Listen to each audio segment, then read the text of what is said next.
Et voilà l'ermitage, un lieu que je voulais voir depuis plusieurs années déjà. Et maintenant je suis là, arrivé en vélo. Voyons qu'est-ce qu'il y a derrière. L'Ermitage est un tiers-lieu d'innovation rurale et citoyen au cœur de la Picardie, dans le nord de la France. Ce lieu d'expérimentation part du principe qu'en partageant les connaissances, idées et envies, que la transition énergétique, environnementale et sociale devient possible. Voyons les gens derrière ce projet. Jean, Salut Wolf. qui tu es? Alors moi Jean, je m'occupe de la partie opérationnelle du site, Ok. exploitation maintenance. Ok. J'ai découvert le site il y a un an lors de la convention citoyenne et j'ai découvert plein de gens très sympas dans un mode bénévolat. Et comme je fais du conseil à mon compte en fait, je me suis dit que ce serait un bon endroit pour rencontrer des gens et venir pratiquer, surtout qu'on fait beaucoup de travail à distance. Et comme j'ai 20 ans d'expérience dans le BTP sur des contrats en gestion long terme, l'idée c'était de mettre à profit ces compétences pour structurer et organiser ce site qui a une capacité en plein développement. Tu nous montres un peu le site? Ouais, donc là on est Lieu, devant la grande maison qui est le cœur de l'Ermitage, dans ce qu'on appelle le hameau avec les principaux bâtiments. Je pense que tu auras une visite plus historique avec Jean, un des fondateurs du projet. Et ça, c'est toi qui fais ça? Ça, c'est Marie qui fait ça et qui, toutes les semaines, fait la synthèse. En ce moment, on n'a pas de repas pour les équipes. Ok. Et sur la partie gauche, on a la partie planning pour savoir quelles personnes on accueille dans la semaine. Si on a, tu vois, on a les scouts qui sont en ce moment dans la forêt. Ok. Ce qui permet d'avoir, c'est un peu notre tableau de bord numérique qui affiche en temps réel ce qui se passe ici. Super. Ok. Voilà, donc là on est sur la partie centrale, le hameau, ce site qui fait à peu près une trentaine d'hectares avec à peu près 20 hectares de forêt sur le dessus, avec différentes ambiances. Pareil, tu feras quelques plans sur la partie bungalow, la maison du plateau, le pavillon de chasse, la maison de Blanche-Neige. Là on se dirige vers la ferme des entrepreneurs, qui est le cœur de la RHF, Rural Hacking Factory, dans lequel se trouve un Fab Lab notamment. Et en avançant, on voit derrière la serre c'est un démonstrateur d'aquaponie, Ok. qui est une des entreprises végétaux qui est présente sur site. Quelqu'un peut nous le montrer ou c'est toi qui nous le montre? Il n'y aura personne aujourd'hui, en effet. Allez, c'est toi. Alors celle-ci, elle est en réflexion, il y en a deux autres derrière. Ça permet de comprendre le principe. Le principe de l'aquaponie, il est très simple, c'est de la pisciculture, c'est un élevage de poissons. Donc là, il est à l'arrêt, donc c'est pas aussi saturé que ça d'habitude. Ouais. Et ensuite l'eau qui est entre guillemets polluée par les poissons est réinjectée dans un système de filtration. Et ensuite on a des bacs de plantes qui par hydroponie permettent de générer un deuxième revenu sur la partie végétale. Donc là c'est une phase transitoire dans laquelle je mets en place toute la partie opérationnelle. L'idée c'est d'avoir une équipe. Alors je rêve qu'il y ait 3 personnes à plein temps, mais il faut qu'on développe notre activité pour pouvoir financer tout ça. Donc là, pour le moment, on travaille beaucoup avec des entrepreneurs, avec des artisans locaux. L'idée aussi, c'est de former des jeunes ou des moins jeunes à des compétences multitechniques. Il faut connaître un peu la plomberie, un peu l'électricité. Là, on est en train de faire de la peinture, on a un peu de rénovation à faire. Il y a des bâtiments anciens. Donc là, ça, c'est les locaux de végétaux pour l'aquaponie. Ah ouais. Ça a l'air plus vivant. Pour rentrer, c'est ouvert. Ouais.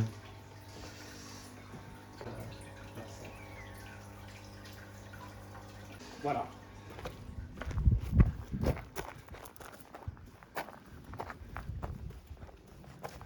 Et ensuite, on remarque que je ne sais pas s'il y a les jeunes qui sont là.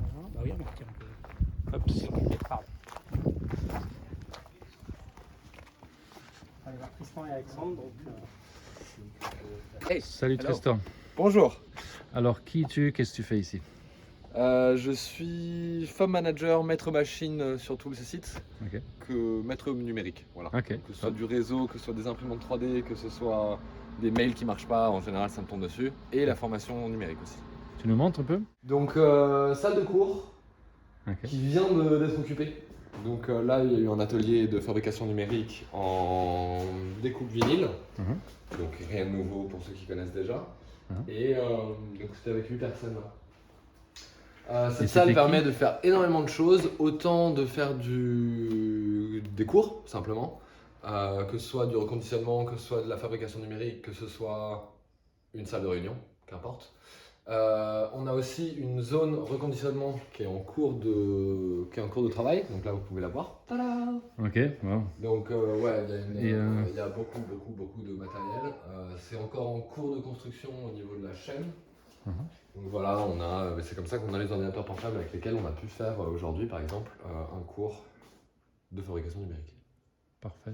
Voilà, donc classe et reconditionnement, ça c'est des trucs qui sont plutôt dans cette zone. Et là, petit laboratoire de fabrication qui est vachement bien rangé évidemment. Imprimante 3D, CNC, mur d'exposition. Donc ça c'est rigolo, ça je m'étais bien amusé. Découpe laser plus bouton de gaming et évidemment l'électronique qui va bien à l'intérieur pour pouvoir brancher tout ça.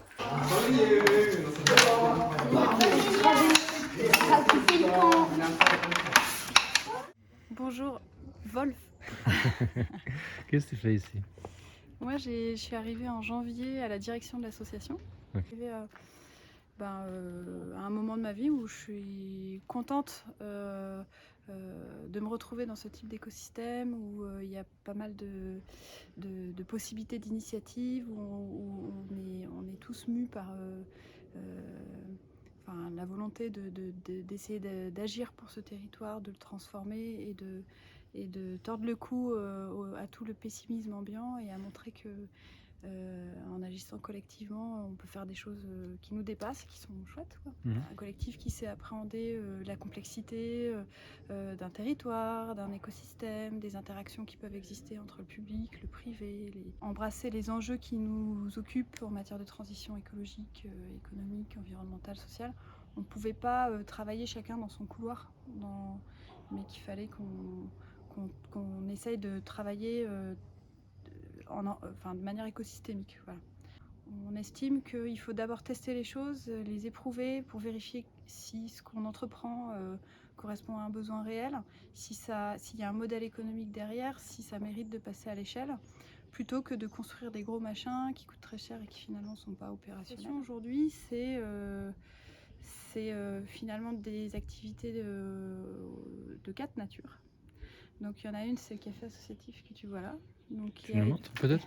Ouais, je te le montre. Alors il a été ouvert il a été inauguré à l'automne.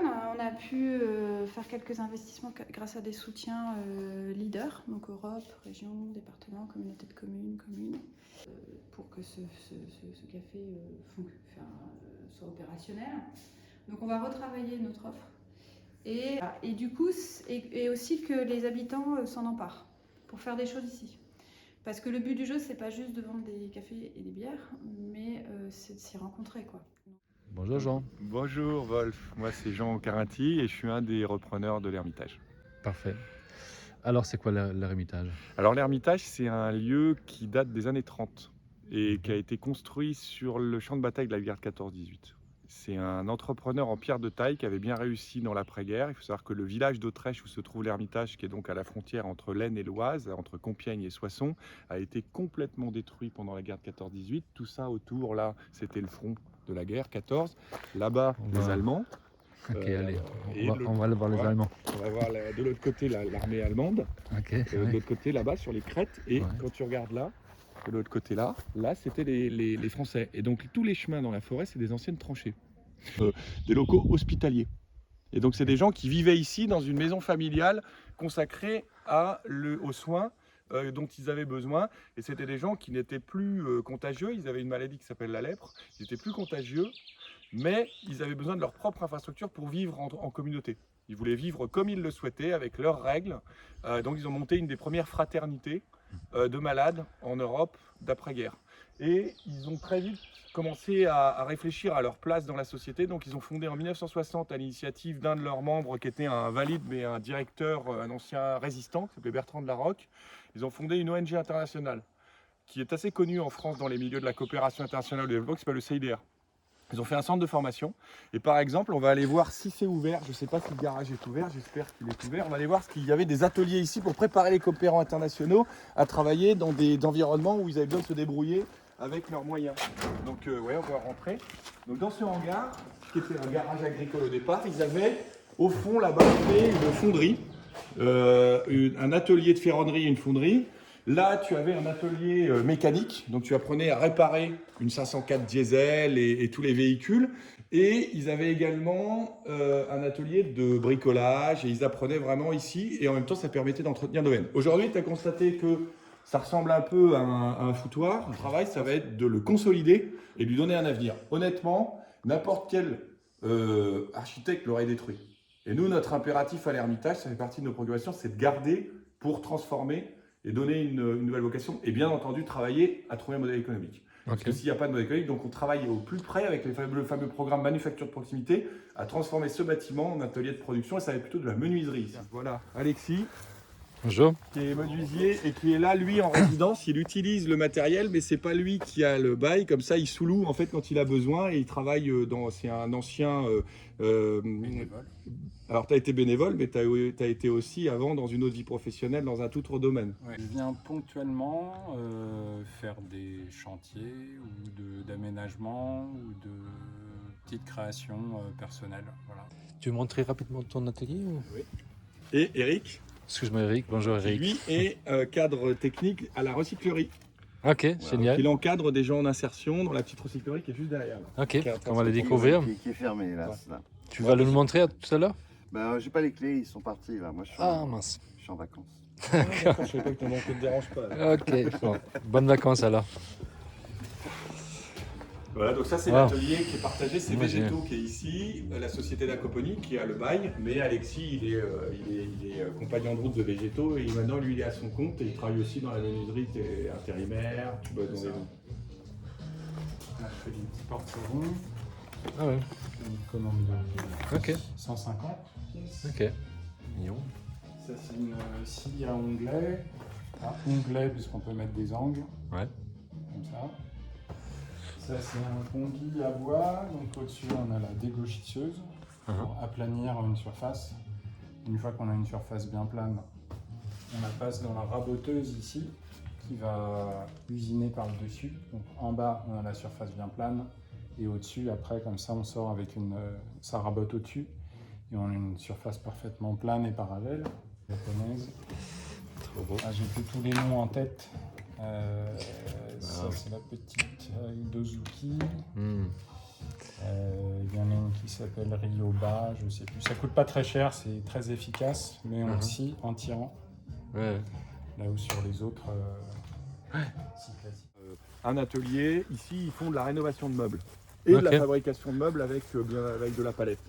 Donc c'est hyper intéressant parce qu'ils ont 9 personnes en insertion. Eric est un encadrant technique et donc ils récupèrent ici et ils traitent. Donc ils ont finalement réussi à faire de l'optimisation avec un espace foncier qui est quand même pas très grand et ils ont pris ce petit local, ce bâtiment et cet ancien attenti dont ils ont fait un instrument de travail, un outil de production. C'est assez élémentaire, mais ça leur permet au moins de faire travailler ces gens d'insertion en attendant d'avoir leur principal local d'ici, on espère, 1 an et demi, 2 ans. Voilà. Ok. Donc là, c'est leur stock de matières premières. Ouais. Et qu'est-ce qu'ils font avec? Des meubles de jardin. Ok. Pas mal, ils vendent des meubles de jardin. Alors c'est vraiment pour permettre aux gens de se réinsérer professionnellement. Hein. C'est pas une société de design de meubles. Rural Hacking Factory. Oui, c'est un concept qui a été lancé il y a à peu près 3 ans par une des filles qui est venue ici et qui est assez marrant. C'est l'idée de développer un espace dans lequel se concilie la formation et la production. Donc là, tu as une vue sur la ferme dont tu as un peu parlé aussi. Hein. C'est un espace de production d'1,8 hectare et c'est une micro-ferme maraîchère. C'est vraiment un concept particulier, la micro-ferme, qui permet sur une petite surface foncière d'optimiser la production de fruits et légumes. Bonjour Jacques. Qui tu es? Qu'est-ce que tu fais ici? Alors bonjour, moi je suis le directeur d'une société qui s'appelle Sens, qui accompagne des projets d'agriculture locale ici dans l'Oise. Et du coup je suis aussi co-gérant de cette ferme de maraîchage qu'on va vous présenter. Allez, tu me montres. Allez, c'est parti. Donc c'est une ferme qui a été créée il y a 2 ans. Ici, avant on cultivait de la céréale. L'agriculteur qui occupait les terres nous a laissé reprendre l'exploitation de ces terres Et donc avec l'Ermitage et avec une personne qui s'appelle Edwige qui a souhaité entreprendre pour être maraîchère. Donc là on a des tomates. Waouh, elles On sont a énormes. Des énormes tomates. Donc sous cette serre récemment on a eu 44 degrés. Et donc on essaie de vendre tous nos légumes en circuit court. Donc avec maximum un intermédiaire entre nous et les clients. On a plusieurs AMAP, donc des systèmes de paniers hebdomadaires avec abonnement. Ici même à l'Ermitage, mais aussi à Marny-les-Compiègnes, à 30 km d'ici. Et puis on a quelques supermarchés bio qui nous achètent les produits. Et le restaurant aussi du tiers-lieu nous achète les légumes pour faire les repas pour ceux qui viennent en séjour ici. Du coup, moi je m'appelle Marie, je suis chargée des activités d'accueil. Du coup, c'est plus sur la thématique du vivre ensemble que moi mon travail il se concentre. Ok. Ici, on est devant le hall d'entrée de la grande maison. C'est un peu la bâtisse principale, l'endroit névralgique du tiers-lieu en fait. Qu'on a fait dernièrement, qui a fait l'objet de chantiers participatifs parce qu'on l'a fait par nos propres moyens. Parce qu'en fait ici, comme c'était un établissement médical, tout était un peu normé sur les règles d'hygiène. Donc tout était avec du lino. Et nous, on a souhaité faire revivre un peu les matériaux anciens. Donc on a trouvé le beau parquet haussmannien. Ici, on a une belle vue qu'on aime bien proposer quand les gens arrivent. Puisqu'on a vue sur la vallée, vue sur la ferme, donc les jardins de l'Ermitage. Et ce qui est chouette dans mon cas, comme je gère les activités d'hôtellerie, donc notamment l'hébergement et la restauration, c'est de valoriser le fait que en fait, les légumes ils viennent directement d'en bas du jardin, quoi. Super.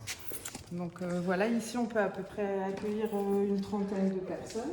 Où on va pouvoir concentrer davantage les activités de séminaire au plateau. Mhm. Et donc là, c'est une salle on peut accueillir en plénière une cinquantaine de Tu veux personnes. qu'on monte ou... Si tu veux. Allez. L'escalier est un peu raide, tu vois, il n'est pas encore PMR. C'est une salle qui est très agréable et qui manque de lumière, donc on va lui apporter davantage de lumière. Sous la terrasse, il y a l'ancien verger. Et moi, j'aimerais bien, pendant l'année scolaire prochaine, qu'on y mette un espace pédagogique, notamment en potager. Ça permettrait par exemple d'accueillir une école ou un groupe scolaire. Tu as vu tout à l'heure un centre de loisirs et qui viennent ici s'initier au maraîchage, au jardinage. Et du coup, ça permet à travers cette activité de les sensibiliser aux enjeux d'adaptation au réchauffement climatique, à l'évolution de la biodiversité sur le site. Ici, en fait, il y a deux sujets sur lesquels les gens se disputent fortement. C'est la forêt et l'agriculture.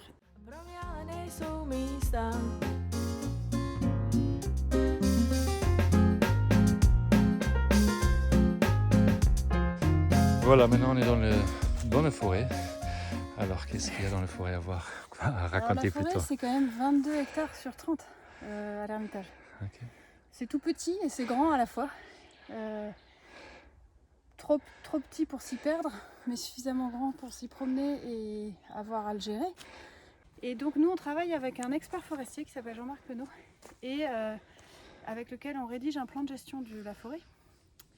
À la fois parallèlement à ce travail un peu administratif et de préservation du domaine, on travaille sur un projet de commun forestier d'usage. Et grâce à un financement de la Fondation de France destiné à 6 tiers-lieux en France et à travers un programme qui s'appelle Pouvoir d'agir en tiers-lieux, on a initié une démarche qui nous permet en fait de commencer à animer la communauté des usagers du bois. Les bûcherons, les promeneurs et cueilleurs, le centre équestre, les séminaristes en séjour ici, les chasseurs avec lesquels on a une convention de chasse 3 fois par an, les écoles, centres de loisirs, enfin ça va assez vite en fait quand tu commences à énumérer. Et l'association Soissonnais 14-18 qui valorise aussi les traces de la Grande Guerre sur le site. Et tout ce petit monde, en fait potentiellement il peut y avoir des tensions. Et l'idée c'est d'essayer de faire en sorte, de pouvoir résoudre les conflits potentiels et de les anticiper. d'apprendre à se connaître et du coup de faire comprendre quels sont les enjeux. On ne sait pas trop ce qui va se passer dans les 30 prochaines années et qui va survivre dans tout ça. On a plutôt intérêt à jouer la carte de la biodiversité. Okay. Et voilà. Et donc nous, à l'association, on n'exploite pas, on s'occupe pas de l'entretien stricto sensu du bois, on n'en est pas propriétaire. En revanche, on anime ce projet de commun forestier d'usage, on anime cette communauté. Et curieusement, c'est plus facile de faire venir les habitants du village dans la forêt qu'au café. Ces chalets, ils ont une histoire rigolote.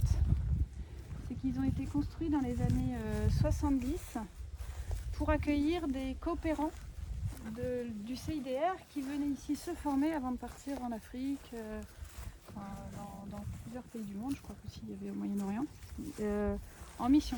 Okay. Et ça, c'est il fait quoi, là? Alors ça, c'est une petite trace d'un événement qui a eu lieu l'an dernier ici. Okay. C'est un événement important qui a été organisé par l'association et c'est la première étape de la tournée des tiers-lieux par les citoyens de la Convention citoyenne pour le climat. Ils ont monté une association qui s'appelle les 150 et lors d'un débat qui a eu lieu l'année d'avant, en 2020, au Grand Voisin, Jean Carinti a eu l'occasion d'échanger avec des citoyens, dont Annie et à l'initiative des petits débrouillards. En fait, ils se sont rendus compte que les enjeux de transition écologique étaient largement partagés entre les personnes qui avaient travaillé sur la Convention citoyenne pour le climat, les propositions qu'ils faisaient et ce qu'on essayait dans les tiers-lieux de mettre en place sur les territoires. L'idée est venue de créer une tournée nationale de tiers-lieux pour rentrer en dialogue avec les habitants, avec le territoire et sensibiliser les territoires aux enjeux d'adaptation au réchauffement climatique et à la crise énergétique. Et donc voilà, et du coup, pour laisser une trace de cet événement qui a réuni 1500 personnes sur un week-end en juillet 2021, là ici il y avait des jeux, il s'est passé plein de trucs, enfin sur tout le domaine. On a laissé, il y a un petit totem. Ok, super. Si Génial. tu vas dans d'autres tiers-lieux qui ont accueilli la tournée, tu verras une plaque ou un truc, alors pas la même chose, mais... D'accord. Et là, si tu veux, on peut passer par là, si tu veux, je vais montrer la maison du plateau. Donc là, en fait, ici, à terme, ces bâtiments, ils seront rénovés, la maison du plateau aussi. On aura monté un dôme géodésique un peu plus grand que celui-là. Okay. Dans la prairie là-bas, et on pourra faire des plénières à 200 personnes. Là-dedans? Pas là-dedans. C'est une prairie. Il faut imaginer que dans un an, quand tu reviendras, dans un an, oui. Il y aura un dôme géodésique là. Ok. Et où ça sera en plein travaux. Alors je ne saurais pas te dire précisément ce qui se passera. Et la maison qui est là-bas, avec une fresque qui a été faite au tout début du projet, 2017, qui symbolise les 4 thématiques sur lesquelles on travaille. Elle aura été rénovée aussi. La main, c'est l'agroécologie. Le cyborg, ça doit être le numérique. L'ampoule, ça doit être l'éco-rénovation. Et la bombe, ça doit être le vivre ensemble. Alors ici, on appelle ça l'espace guinguette. Ok. Donc tu vois, pour l'instant, on fonctionne avec des barnums à la mi-saison. Et là, c'est un endroit que les gens adorent parce que le soir, tu vois, ça fait un peu place de village dans la forêt. Et donc là, quand ça sera éco-rénové, il y aura une ouverture, une perspective par là. Et puis ici, là, tu vois le café La Mermitage. Coucou. Alors ça, c'est nos scouts qui sont là et qui utilisent cet endroit pendant leur séjour. Coucou.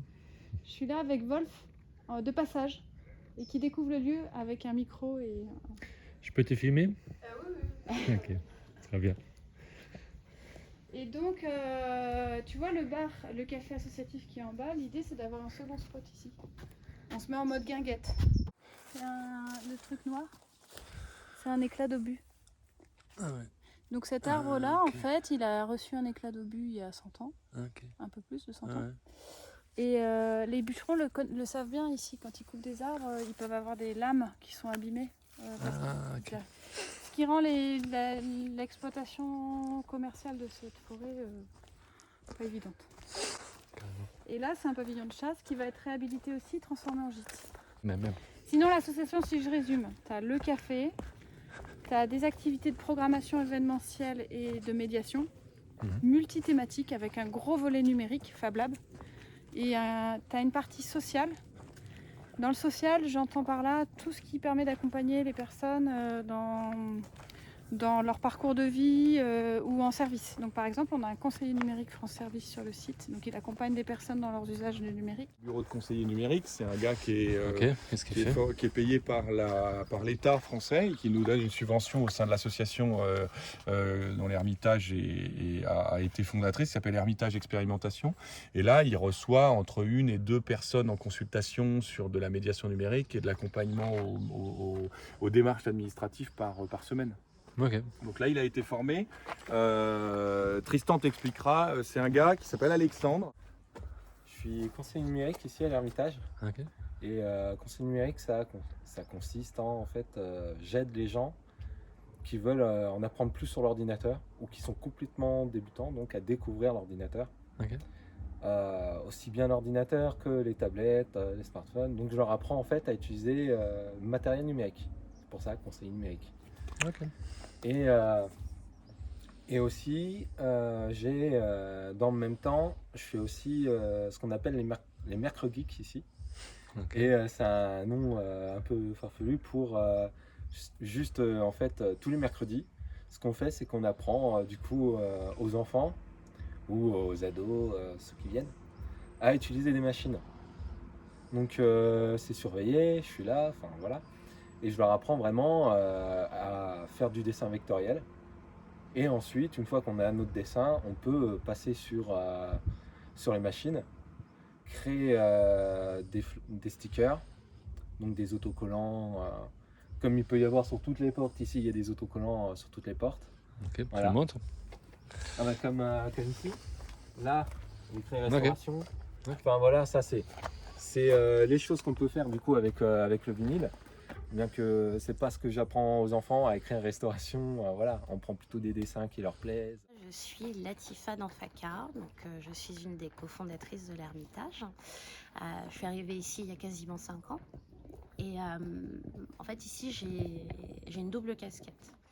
Une première casquette qui est liée à ce qui était ma vie d'avant, mon métier d'avant. Je faisais du conseil en innovation, donc j'accompagnais plutôt des grands groupes de questions d'open source, de data, de digital, etc. Et puis surtout, j'avais une spécialité qui était la construction de modèles économiques alternatifs. Donc comment est-ce que, avec des données ou surtout de l'open source, tu arrives à créer une véritable viabilité économique pour un projet et généralement accès à intérêt général. Le terme un peu officiel, je suis directrice générale du groupe Hermitage. Le groupe Hermitage, c'est la structure commerciale de l'Hermitage. Donc celle qui porte nos activités à la fois de séjour et puis nos activités de conseil en innovation sociale. Parce que du coup, de mon ancien métier, j'ai rapporté l'expertise que j'ai agrégée à l'Hermitage. Et maintenant, j'accompagne plutôt des collectivités territoriales, des associations, des jeunes entrepreneurs dans des projets de transition sociétale et écologique. Cette fameuse filiale de conseil en innovation sociale qu'on a montée ici, on a un objectif clé, une ambition phare, qui est de faire du territoire dans lequel on est implanté, qui s'appelle la communauté de communes des Lisières de l'Oise, un des premiers territoires de transition de France.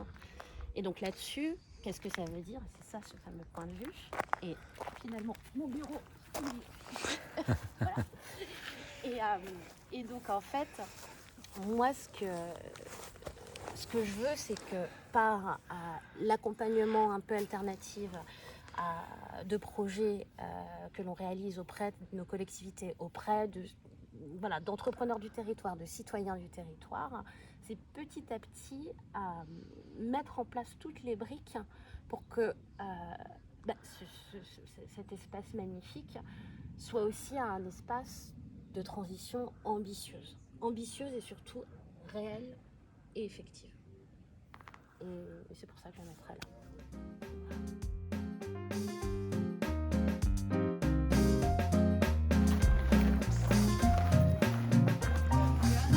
Dich se obdá co vám nevoní.